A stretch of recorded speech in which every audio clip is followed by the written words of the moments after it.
chaotic, and it has changed my life. I'm a fan of his ever since. I love this collection. Of his most legendary supermodels and more. The four queens of the runway. Fashion, New York Fashion Week is right around the corner. Librarian tonight, and that's because I came to read a bitch. Jaja's Atelier, bitch. Welcome back, guys, to another episode of Jaja's Atelier. Now, listen, we are going to be here for a while today. We have a whole lot to cover. I know I was supposed to do an episode a couple of days ago, but guys, when I went to Richmond the other weekend, I fucked around. I was playing around with my niece, the little one, the diva. Hey, Elena, I know you watching. And I don't know what the fuck I did to my heel, but honey, I couldn't walk in a stiletto for a week. So I just took it easy. And to be quite honest, Fashion Month was so jam-packed. By the time I got to Paris Fashion Week, covering all those shows, downloading all that information, editing, shooting content, working on my house, I was drained. I was like, you know what? Paris Fashion Week, au revoir. Instagram, au revoir. I'm taking a break. I couldn't. And sometimes we just need to learn to not be so hard on ourselves. So let's just whenever you feel the need to just treat yourself and do so. Anyway, so let's start off with last night's 96 Academy Awards. I called it a couple episodes ago. Huge congratulations to Divine Joy Randolph. She is everything. I'm so happy for her. She won for Best Supporting Actress for her role in The Landovers. I got a chance to see the movie. Oscar, well-deserved. BAFTA, well-deserved. Golden Globe, well-deserved. I loved her acceptance speech as well. She talked about finally being seen, and that really resonated with me. Just being a black woman, of a particular hue and a particular size, I understand completely where she's coming from, because I too am a big piece of chocolates. Not only am I a big piece of chocolate, but you know, I come with a little extra. I'm trans, so you know, I definitely understood that. And let me just be clear. She looked stunning in this Louis Vuitton dress. I love that Lupita Nyong'o was up there with her. I also love this sweet moment that she had with Issa Rae. And I just love how Black Hollywood just all hugs her. We all hugged her at the same time after she won. So I just wanted to kick it off with that, because I was rooting for her already, but after seeing the movie, oh honey, I was done. Also, John Cena, really? Well, at least didn't nobody get slapped this year, but I just thought John Cena coming out naked, though I appreciated the scenery, you know, I just thought it was kind of like all over the place with that. I know he was presenting for best costume designer. So I get the gist of the joke, but I don't know. I enjoyed the scenery. John Cena's always been fine to me. Ooh. Anyway, also, huge congratulations to Portia Brinker and Chris Bowers on winning Best Documentary Short Film for The Last Repair Shop. To see this young, gifted, and black was the theme of this year's Oscars. I'm sorry, my mouth is really juicy, about as juicy as my lip gloss.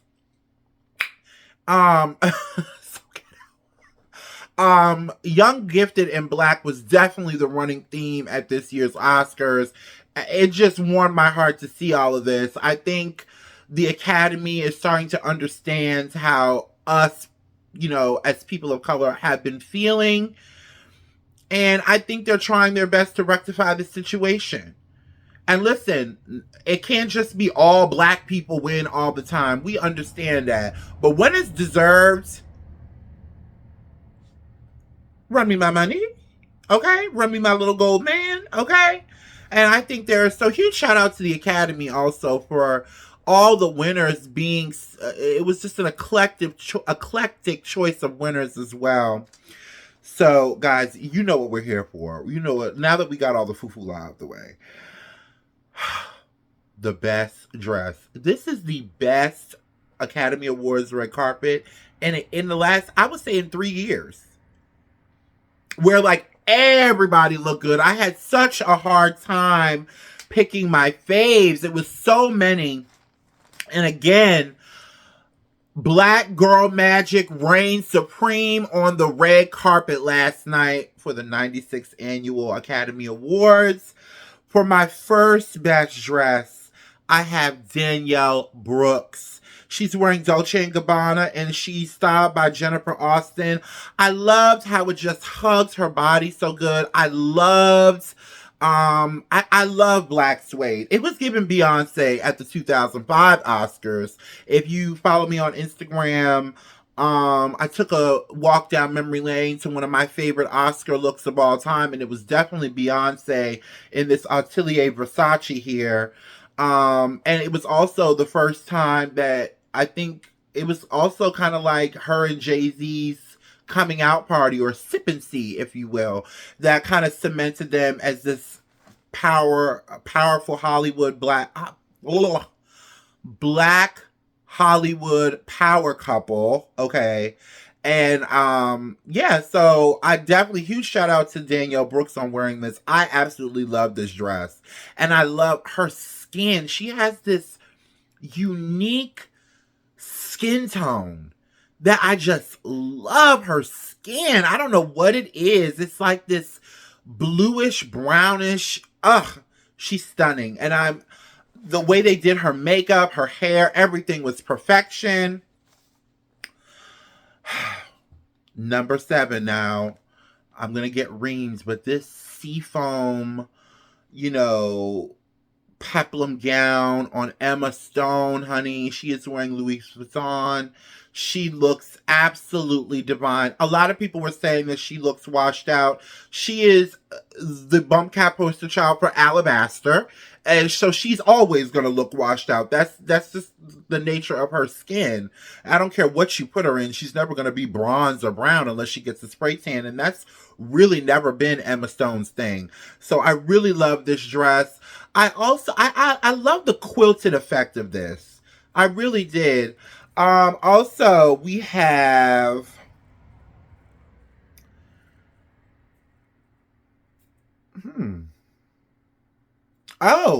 Lily Gladstone. I love this look. My handwriting is fucking terrible. Lily Gladstone. She made history last night as the first Native American to be nominated for Best Actress in a Motion Picture. She's wearing custom Gucci by, of course, Sabato De Sorno.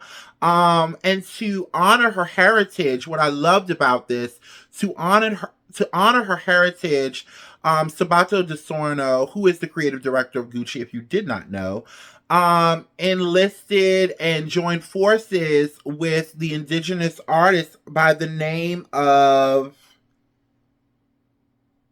hold on. Joe Big Mountain.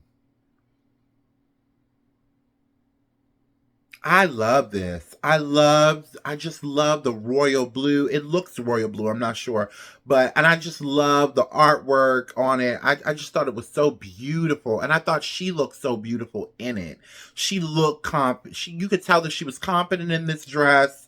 She looked amazing, even though I think the award went to Emma Stone. I did not see the movie that she was in, and I'm not quite familiar with her, but she really caught my eye with this dress. Okay, our next one. Okay, now, I gotta give it to Carey Mulligan. I have to give it to Carey Mulligan now. I have to give it to Carey Mulligan. Is it Mulligan? Mulligan. Carey Mulligan stunned me in this is it 1951? Yes, this 1951 Archive Balenciaga reissue. I mean, simple, elegant, old Hollywood glam. I loves the bob. I love the effortless beats. Absolutely gorgeous. A lot of the fashion critics went crazy for this look. It's not my favorite. It's not my favorite. I've seen her in looks like this before, but it's just something about archival reissue that hits. You know, we see them sometimes. We saw Anya Taylor-Joy in a Dior reissue that I personally I wasn't feeling. Not only just because I didn't think it flattered her body or her frame, but also because we've seen it done so many times with that Dior reissue and that particular dress as well. So listen, Carey Mulligan is my girl. I don't know why I like her. I've never seen anything that she's in. I'm not really a new movie buff like talking about. Ooh, like talking about. Oh. Anyway, so, but I just thought this was stunning. I really did. I loved it. And I loved, she's so confident. She's like, bitch, I'm wearing it. I don't care. If you don't like it, eat me. Next, my girl. We're getting down to the wire, guys. Divine Joy Randolph. Again, Divine is wearing Louis Vuitton.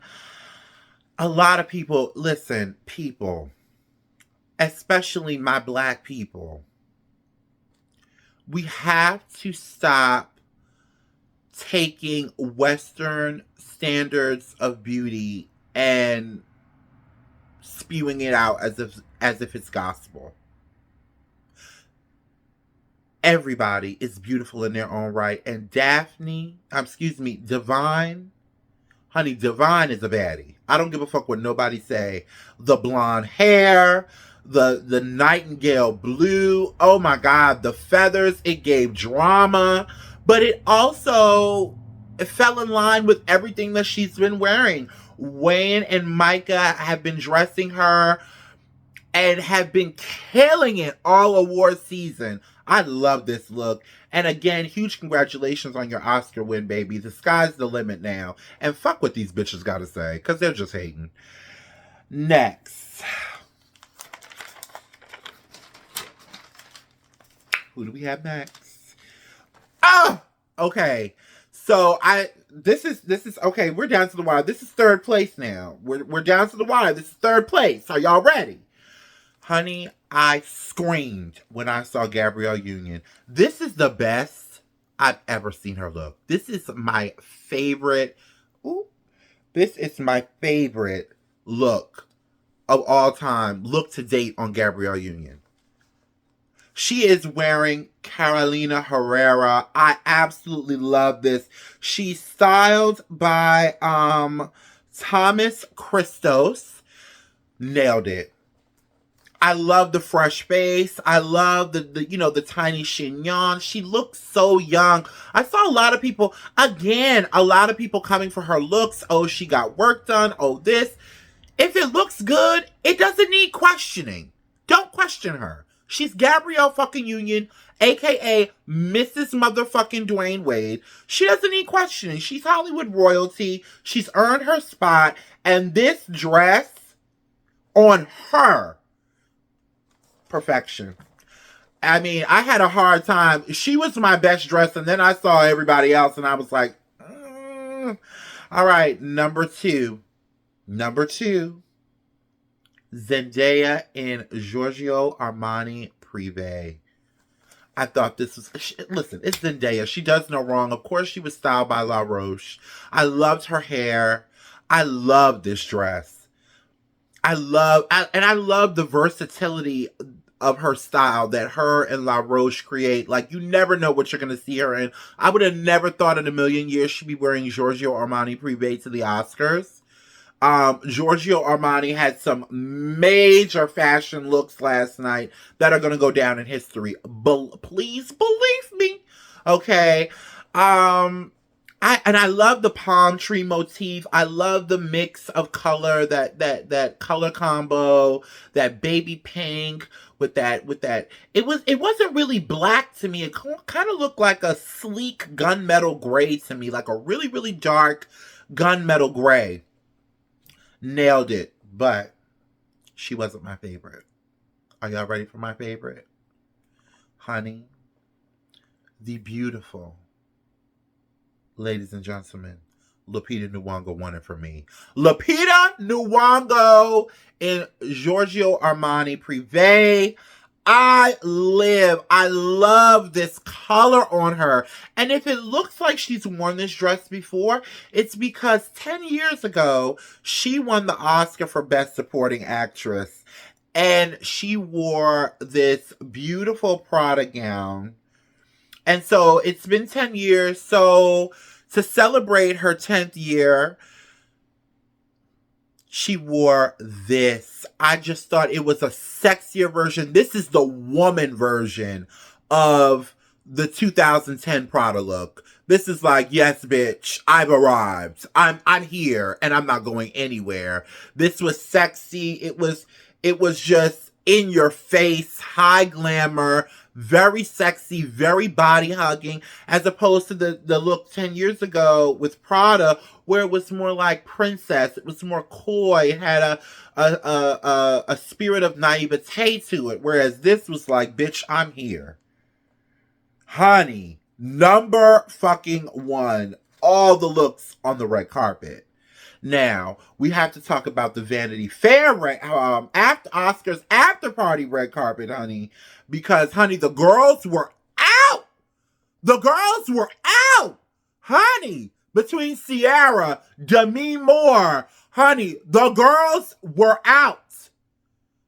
That was a serious motherfucking red carpet. And y'all are not going to like who I picked for number one. Y'all going to say I'm biased. So let's get into my favorite looks from the Vanity Fair Oscar after party red carpet. Number 5, Serena Williams in Off-White. Honey, look at this. She is looking better and better and better and better. And you know what? Again, she's another one, she's another black woman who always faces criticism about her looks. Oh, she's manly. Oh, this, oh, that. Serena Williams is one of the baddest walking.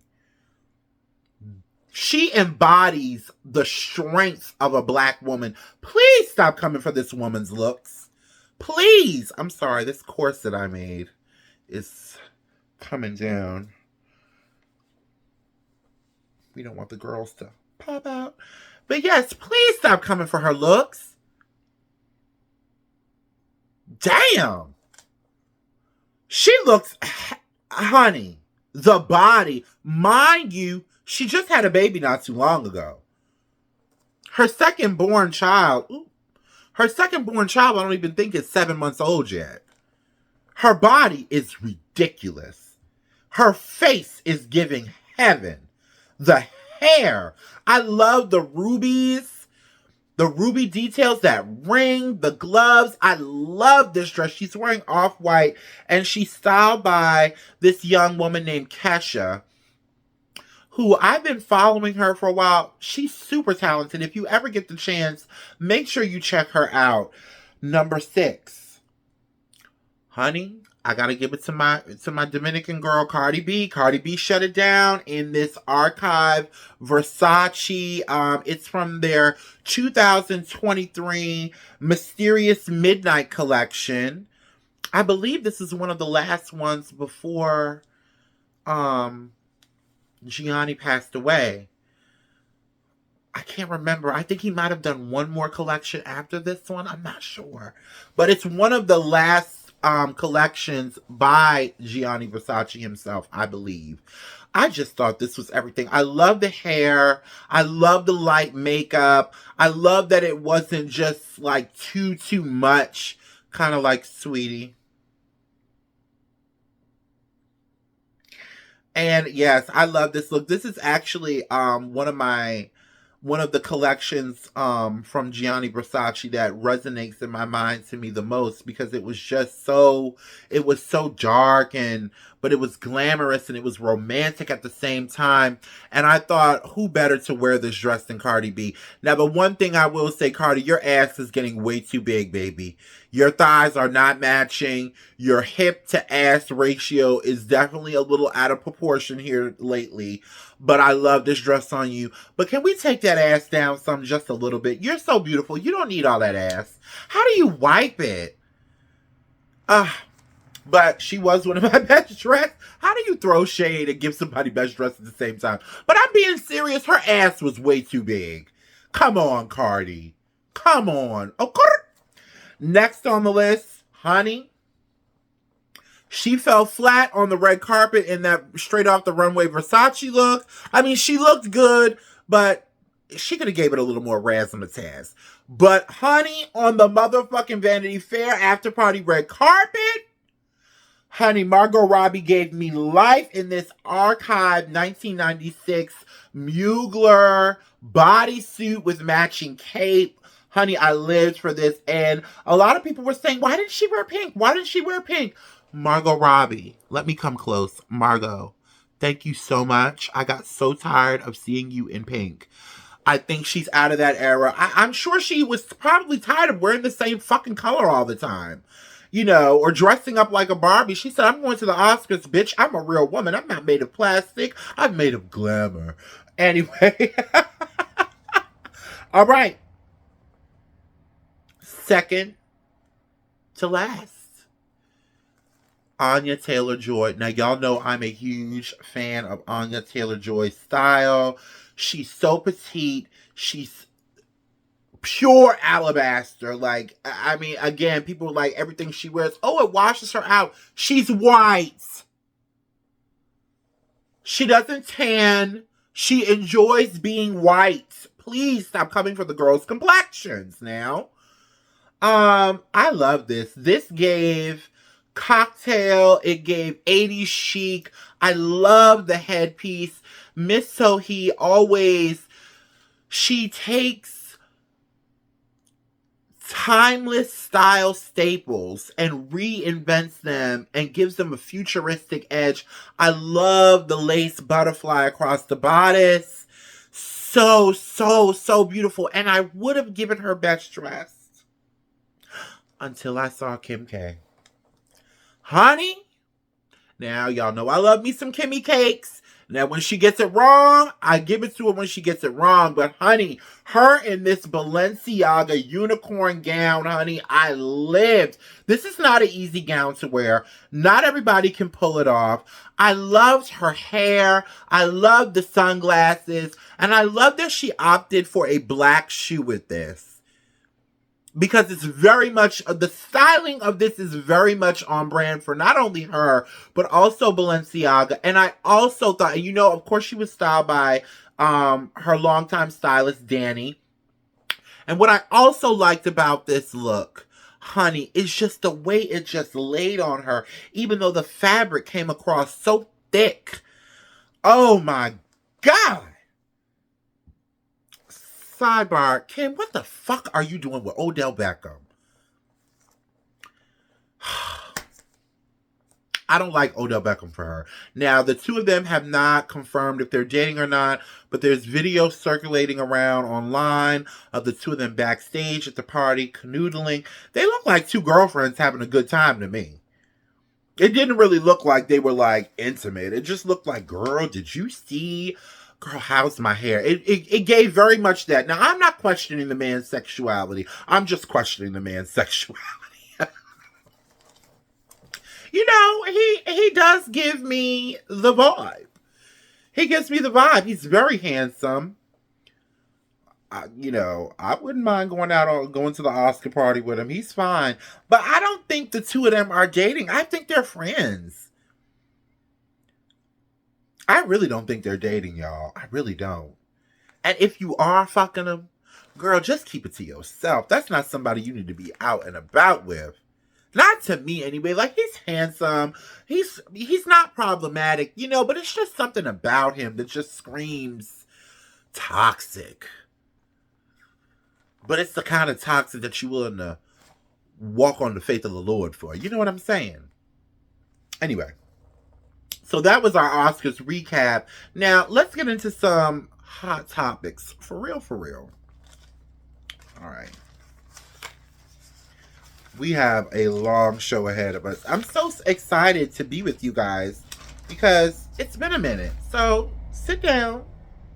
It's going to be a while. You'll be all right. All right, so Karen Raphael's CR Fashion book is hitting their 24th issue is hitting stands soon. Two of the covers is featuring two of my faves, Beyonce and Pamela Anderson. Pamela Anderson is stunning in this headshot. I mean, listen, I have loved Pamela Anderson since I was 4 years old. I can tell you the first time when I saw Pam Anderson come up out that water, honey, on Baywatch, I was in love. And at the time, I wasn't too sure if I was attracted by her or I wanted to be her because I was so young. I didn't understand sexuality back then, you know.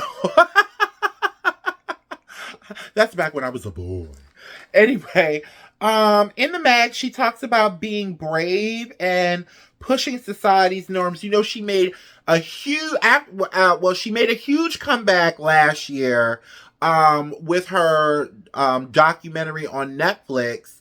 And she made huge waves within fashion because she's on everybody's mood board. If you are a fashion girl, you can't tell me that you haven't been inspired by Pam Anderson in some way, shape, form, or fashion. And so when she came to Paris Fashion Week and she had no makeup on. And the people were going crazy. Like, why is she not wearing any makeup? And the age that has come upon her was showing.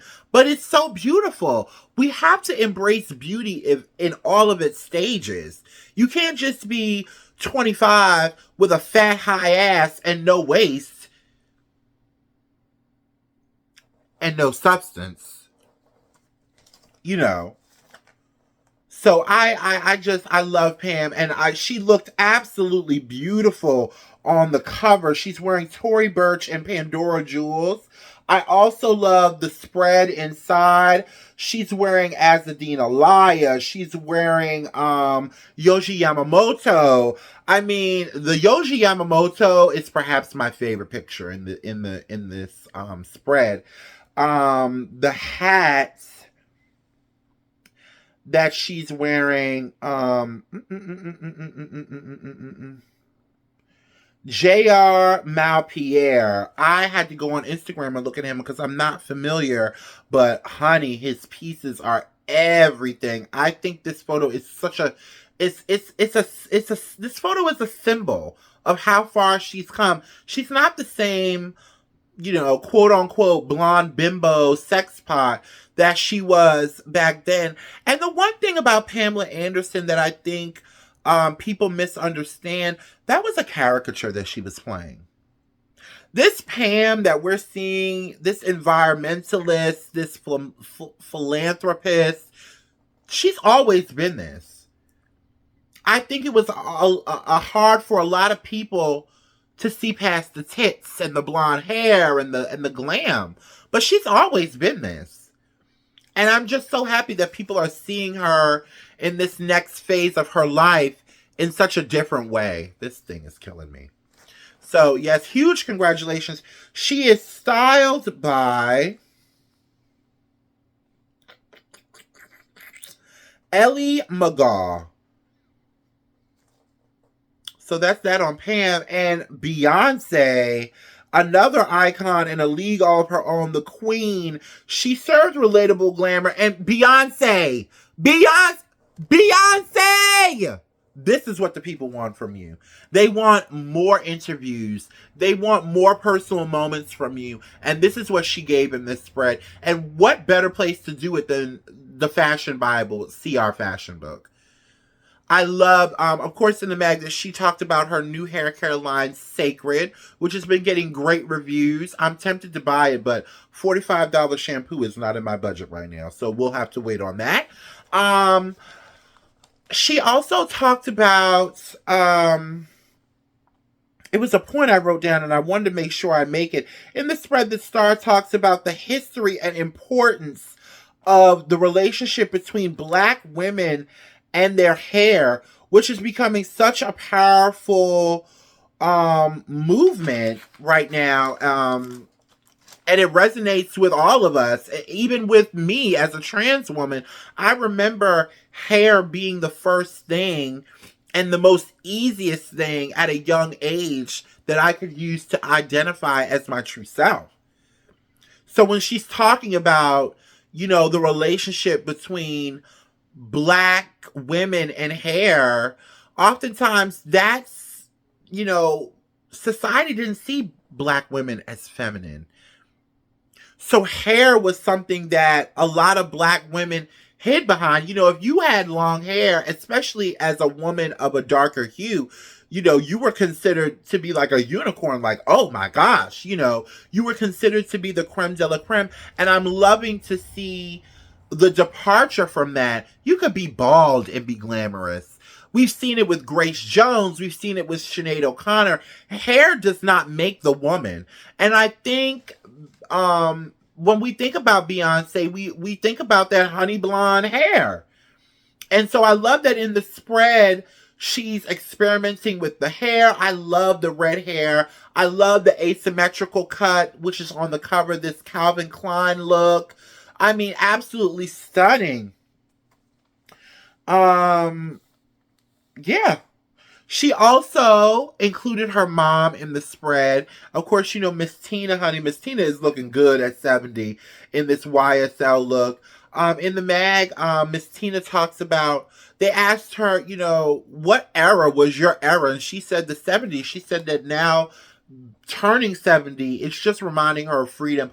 I love this overall spread for both women, but in particularly Beyonce, because Beyonce, again, this is what the people have been asking for. They want more relatable moments. You just come off so untouchable, and unreachable. And in order to sell products, you do have to give a little bit more. Rihanna is the master at this. Rihanna is so private. Probably just as private as Beyonce, perhaps. We don't see her do too much, but she does just enough. It's just enough interviews, just enough press, just enough sightings to really, really push those products. I think that's the thing that's missing. So I'm hoping with this, Beyonce definitely heard you, because I've seen her be more personal now than in years prior. But I think this hair care line is going to do well. And then I saw, it was these two girls that was just bashing the hair care line, and two black women, of course, it be on. Basically calling her bald. Honey, Beyonce has had her own hair since we've known her. And I think the reason why she has such luscious, gorgeous hair is not because she's light-skinned. I'm not gonna call the girls out because I'm not gonna tear nobody down, but y'all know who y'all are if y'all ever see this. It's because she wears wigs and she's worn them for so long. Beyonce was really the first one that in my memory, that I can remember, that was really rocking the lace fronts like that, even before they were like full lace. So huge shout out to Beyonce and Pamela Anderson. Beyonce is actually styled by Corinne Rothfeld herself. So check that out. Okay, so on to our next story. I'm all about black love. And I love this next black couple, Mr. and Mrs. Idris Elba. Idris Elba and his beautiful, beautiful wife, Sabrina Alba, are starring in the new Calvin Klein Eternity perfume ad. Guys, this is major, major, major. I mean, just look at them. They look like walking sex. If a sex tape of them ever leaked, I would definitely watch. Is that too crass to say? Well, this is a crash show. Whatever. But huge shout out to them. I stumbled across I am stuttering like a bitch tonight. I stumbled across this on Instagram during Paris Fashion Week. I was like, oh my God, I'm so happy to see this. Just the way they look at each other, the way they interact with each other when they do give us like little private glimpses into their everyday life. You could tell that there's real love there. This is not fake for Instagram. This is real love. Okay? So huge congratulations to them. They are shot and photographed by Mert Alice, of course, who is the creme de la creme of photography and you know, ad campaign films. Okay, so we're gonna only do one shady story today, and I had to touch on this. Drea Michelle. So, Draya Michelle, former star of Basketball Wives LA, and you know, a girl about town. You know, she's a certain type of girl. She's a certain type of girl. You know, we can't forget where we picked Draya up from, okay?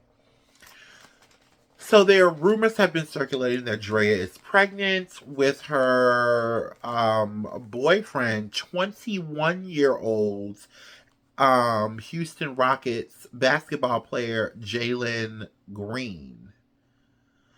Now, Draya is 40, but Draya also has a son who is the same age as Jalen Green.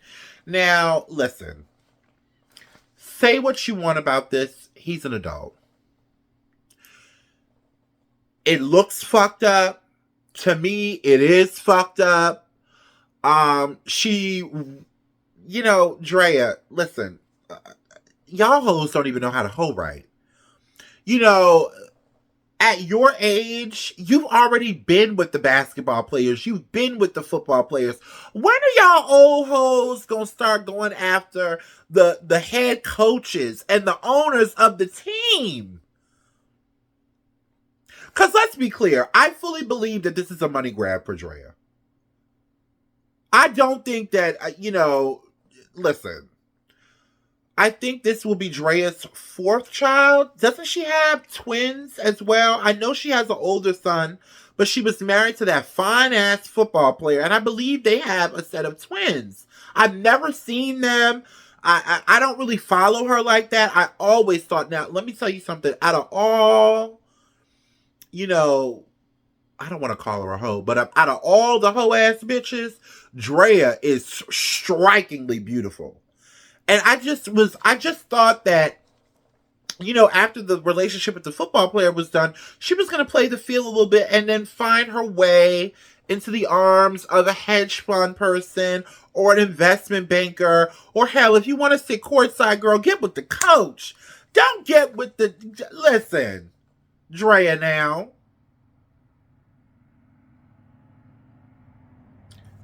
Girl, he ain't even varsity, girl. He young. But listen, he's also 21. He's grown. And his 21 ain't like Jaheim's 21 from around the corner, okay? We're talking about major, major, major money. And listen, he ain't objecting to it. She don't look 40. She doesn't look 40 at all. And to be quite honest, men do it all the fucking time. Robert De Niro just had a baby at 80 years old with somebody who was 40 fucking years younger than him. And everybody was like, oh, it's so cute. But when a woman does it, oh, she's a child molester. She's not a child molester. And those same people that are out there calling her a child molester are them same people that are amping Bootsy up after he paid them girls to suck his 13-year-old son's dick. And I ain't saying allegedly because he got on the live and said it. And no, I ain't never gonna let it go. Not until he's locked up. So, miss me.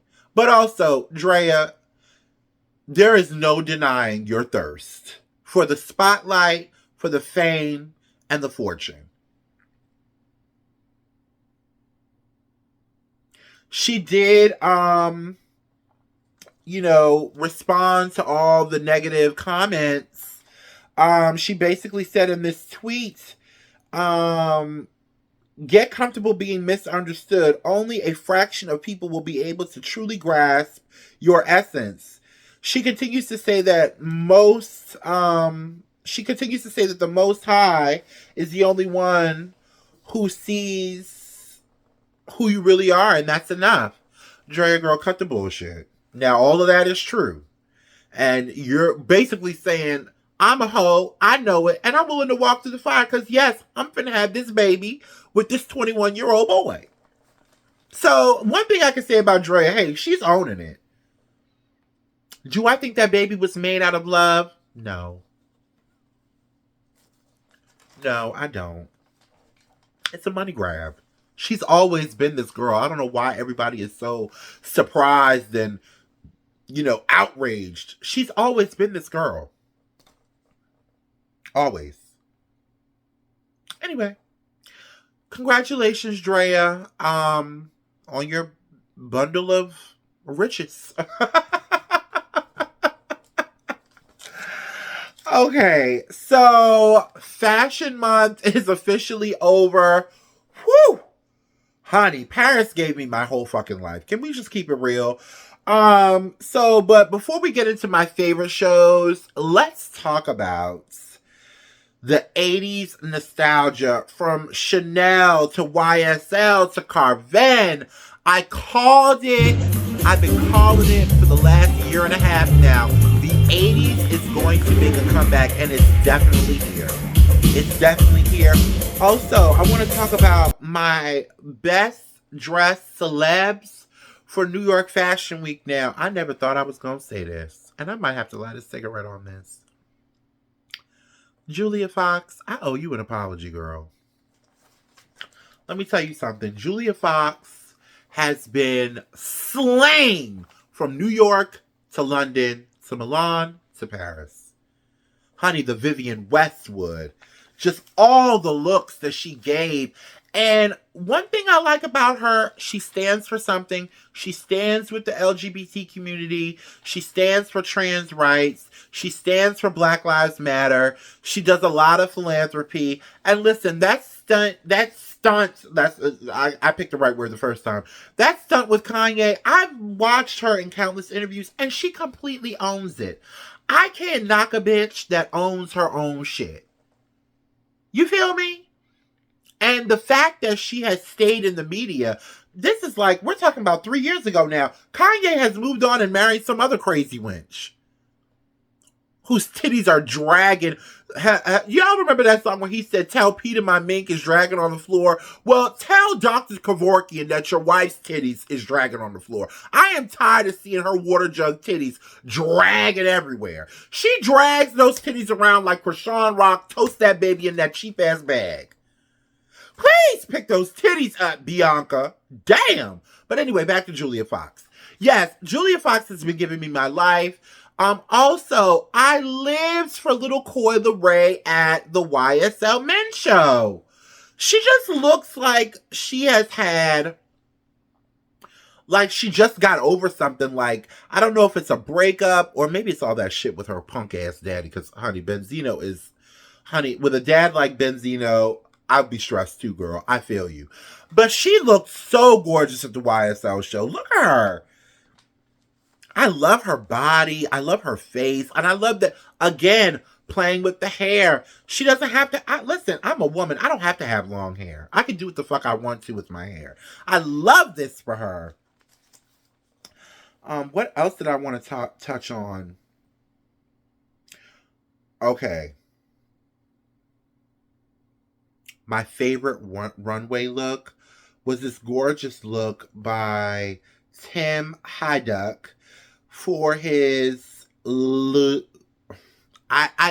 I practiced this 3 days in a row, okay? It took me 3 days to get all my notes for Paris Fashion Week.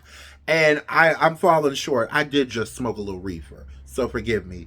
So let's start this again. My favorite runway look of Paris Fashion Week was this gorgeous look by Tim Heiduck for his Les Deux Batoli Autumn-Winter 2024 collection. This creamy, simple, lush fabric, and it was styled so effortlessly with this subtle, romantic, sensual details and welcoming simplicity. This brand has also dressed Beyonce for her tour, for her Renaissance tour as well. So I was a little familiar with them, but I love this look. So simple. You know, because sometimes when you're looking at Paris Fashion Week, especially between Paris and Milan, ooh, it's kind of sexy with the bra exposed, though, don't you think? Anyway, between Paris and Milan, for somebody that's just getting interested into fashion, it could be like, it could be very like, ooh, you know, this collection was very welcoming. This look was very welcoming. So huge shout out to Tim Hyduck. I'm not going to say the house's name again. I can't remember and I can't pronounce it right. So huge congratulations to y'all. All right. So we are down to the wire. We're going to talk about my 5 favorite shows. Number 5, Nicolas De Felice for his latest collection for Courage. Listen. So Nicolas De Felice pulls inspiration from the most relatable thing possible, which is breathing.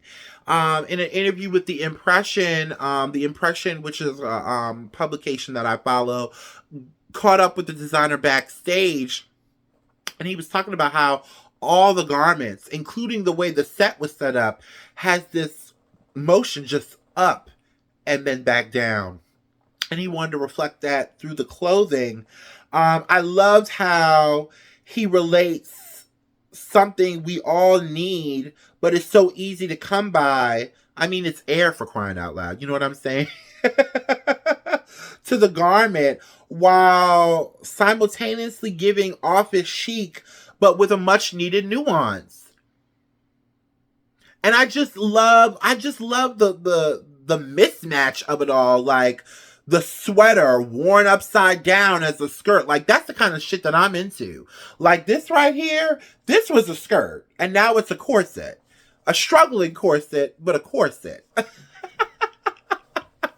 So yeah, I definitely, I'm a huge fan of Courage. You guys know I love that whole office chic, 9 to 5 working girl aesthetic. And I love how fashion has rebranded it again and again and again. I just can't get enough of this office chic vibe. So huge congratulations to Nicolas De Felice. And also, it was also really sexy too. I don't know if he meant for it to be sexy, but it was kind of like kitschy coo and coy and sensual. And it almost kind of gave like this, if Heidi Fleiss, okay, was still tricking, this is what the girls that was working for Heidi Fleiss, this is what her girls will be wearing. And how fabulous is that? Y'all know I love me some Heidi Fleiss. Heidi Fleiss was a boss bitch. If you're not familiar with who Heidi Fleiss is, look it up. You'll find some shit out. All right, number 4. Okay, so I might get some heat for this. And people might say, oh, you don't know real fashion. You don't know real fashion if you like this. Listen, people were coming for this designer's neck. So we are going to talk about the creative directorial debut of Sean McGurr at Alexander McQueen. Let me tell y'all something. Some of y'all take fashion so serious to the point where you don't even give people a chance. Let me start off by saying this. Alexander McQueen is a he's not a fashion genius. He's a garment making genius. The way he plays with fabrics and textiles, his precise tailoring, those are some hard shoes to fill. The creative director that he is replacing, I can't think of her name. It just went out of my head. Let me see if I have it in my notes. I can't think of it. But the woman who he is replacing, who worked under Alexander McQueen, are hard shoes to fill. And for the first collection, I thought he did a genius job. I thought the collection was bold. I loved how he focused on tailoring. Alexander McQueen was a tailoring fanatic, the way he worked with clothes. And that's what he chose to focus on. I love the shattered glass dresses. I love those kind of like Gumby like solid dresses. I love those. Those are definitely going to be in on pages of somebody's editorial. You guys are crazy. And not only that, we have to remember the creative director that is placed in a heritage house like Alexander McQueen, you have to give them a chance to get acclimated. You have to give them a chance. And stop taking everything so serious and condemning people to hell for disagreeing. You don't have to agree, but we don't have to be disrespectful. Art is subjective. It depends on who likes it. It's opinion based. It doesn't mean that he's not talented. So huge congratulations to you. I also love the fact that he found inspiration in McQueen's knitwear as well. If this is what he did for the first collection, I liked that it wasn't this big over the top. Because listen, if you come out of the gate at a heritage house such as Alexander McQueen so strong, you better be able to follow up. You cannot be the creative director at a house like Alexander McQueen and be a one-hit wonder. So I appreciate him setting the stage for greatness. I like the build-up to greatness. I remember Olivier Rousteing's first collection for Balmain, and people were saying, oh, it was hideous. And I didn't particularly care for it.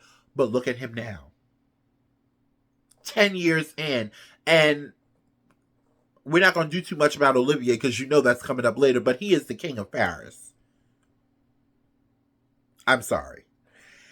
So let's give Sean McGurr a chance. Because I have a feeling he has it in him. Especially with his resume. Next. Sebastian Mayer and Arnaud Vaillant debut a literal out-of-this-world collection for Caprini, giving a nuanced elegance to the 80s in their own version of the dreaded ruffle-bottom prom dress. Honey, when I saw these, I immediately thought of like Susie Q. I thought about, I don't know if you guys watch Family Members, but do you remember that awful dress that Mama Winslow put Laura in those first seasons when she was going to the Sadie Hawkins dance, and then she ended up having to go with Steve Urkel? These remind me of those dresses. And to reimagine them and to make them so beautiful and current and sexy and edgy, I thought that was genius. But, honey, let's talk about their latest version of their house staple swipe bag. Now, this swipe bag is made of 99% air and 1% glass. It can hold up to 4,000 times its weight, and it was developed by NASA. This kind of blue, kind of like gooey stuff that you see in the bag. It's this, hold on, because wait a minute. It's this substance that's actually made of NASA's nanomaterial. It's called silica aerogel. They've done it yet again. They have done it yet again. I thought that was really, really cool. And it's also a sign of the times. Listen, you can't talk about fashion without talking about technology. The art of making clothes, it's so much technology that goes into it.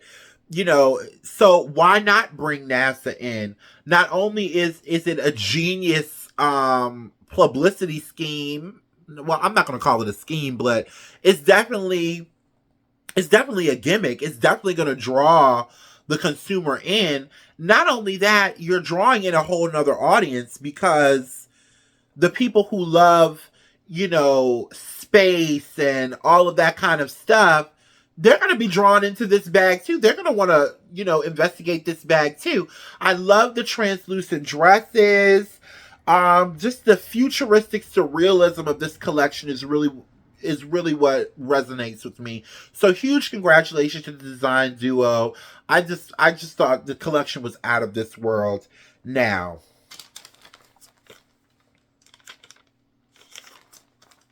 we are going to talk about IB Kamara for Off-White. IB Kamara is a one of a kind. You'll never find another IB Kamara. I don't is it Ib Kamara or is it IB Kamara? I'm not sure. I've never heard anybody say his name. I don't know why. But anyway, honey, shut it down for Paris Fashion Week.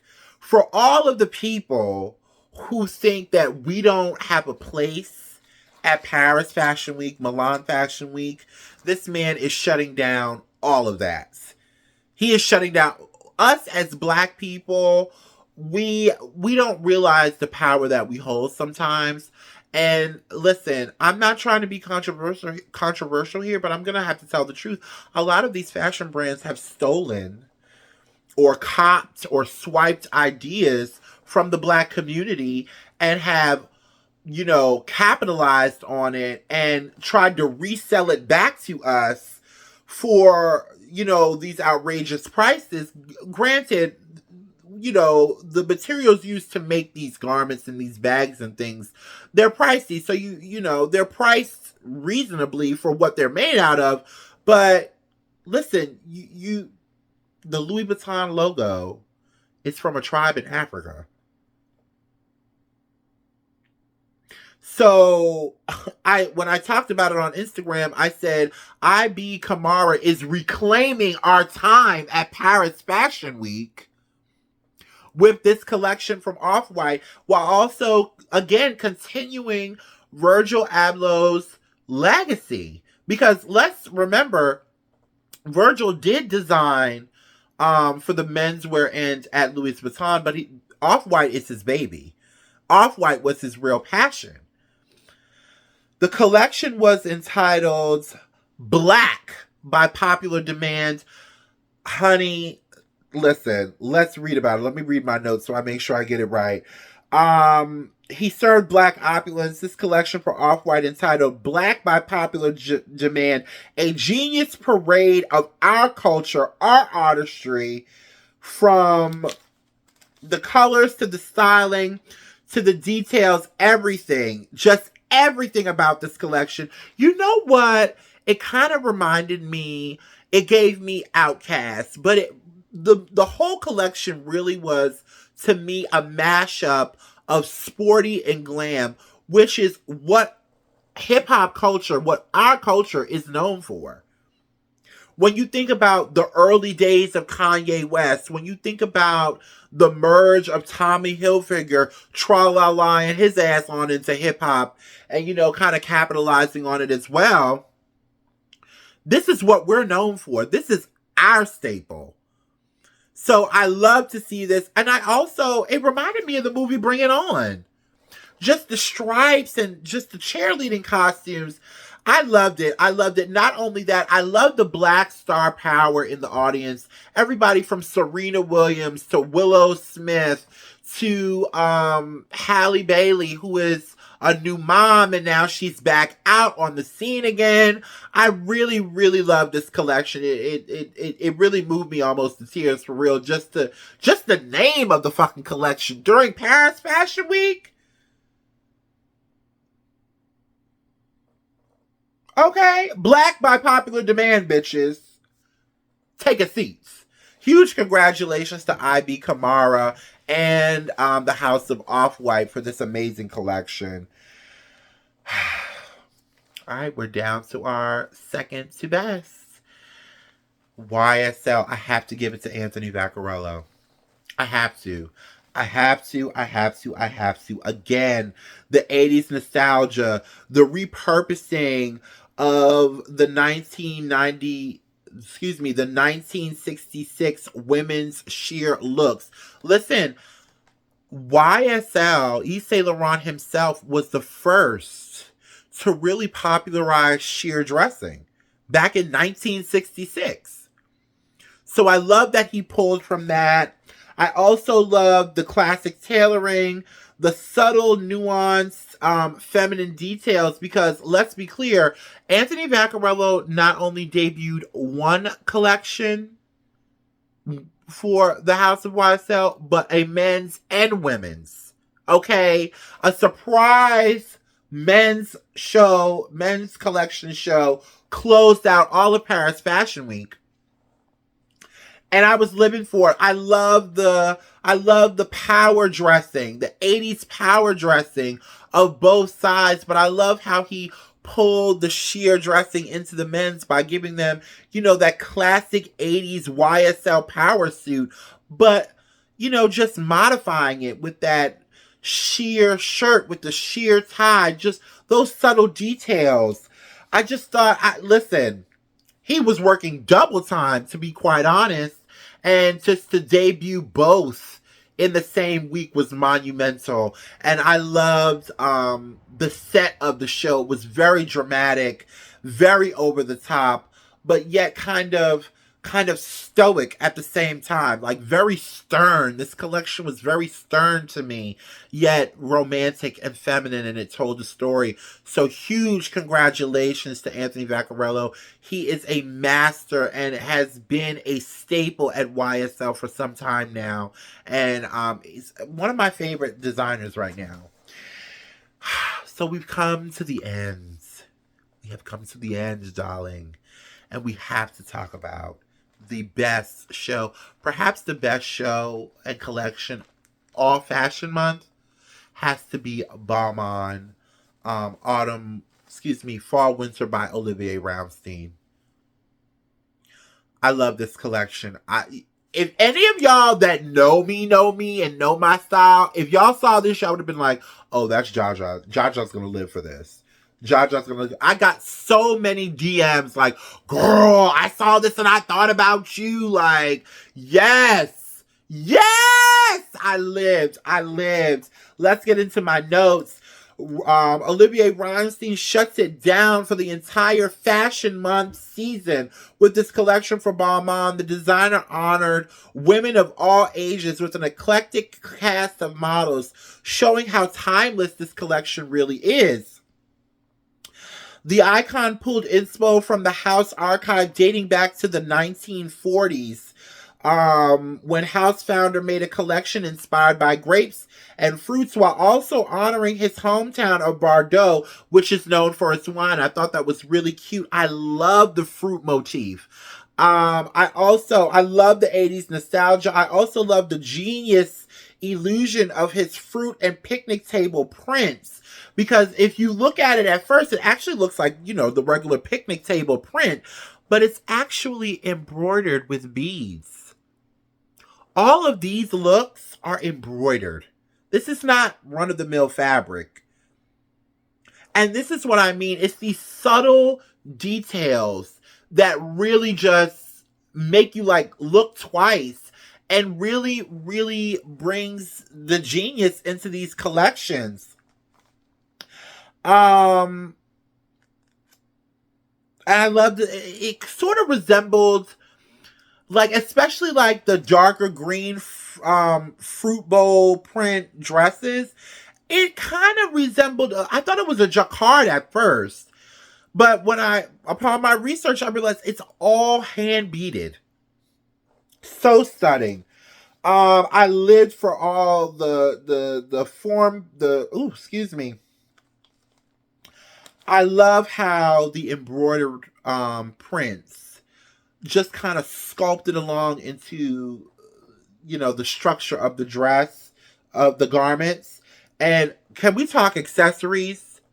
Honey, the accessories were out of this world. And I loved how just everything went together. I also love those, the trench coat looks with the big gold embellishments with the diamonds. I mean, Olivier, God, you gave me a fucking stroke with this collection. My God. Oh, honey, Paris Fashion Week gave me my life. I have so much inspiration. Later on this week, you guys, I will have my first episode of Fit With Me. I'm still working on the name a little bit, but basically it's just going to be about where I pull my inspiration from, why I do my reels the way I do, and how I kind of, style my looks and everything. So I'm really excited about that. And this collection definitely inspired me. But before this collection even came out, I had been working on this dress. I had got this vintage gown from the local Goodwill here in South Hill, Virginia, where I live. And I was playing around with it for a while. I didn't know what I wanted to do with it. I had cut the lining out of it, but I had this other piece of sequin fabric that kind of falls into the same color as this. And I created this look. And when I looked at the Balmain show, I said, damn, if I couldn't have been sitting on the front row in this dress. And this is what excites me about fashion. I love when I do something and then months later, I kind of see a version of it on the runway. And it just makes me feel like, okay, maybe I'm not crazy. Maybe I really am talented. It kind of gives me, and for any stylist or any designer, it kind of gives you a boost of confidence. It really does. So huge shout out to everybody who participated in Paris, Milan, London, and New York Fashion Week. I was so moved. But Paris this year, I told y'all which city was going to be my favorite. This year for me, it's Paris. It's Paris, baby.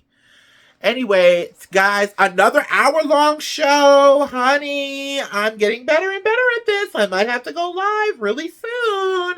Anyway, guys, that was our episode. I will see you in a couple of days with my new series, Fit With Me, or whatever the fuck it's going to be called. And, another episode of Thrift Trip is coming. I was supposed to go to Richmond this weekend, but with my ankle and the rain, I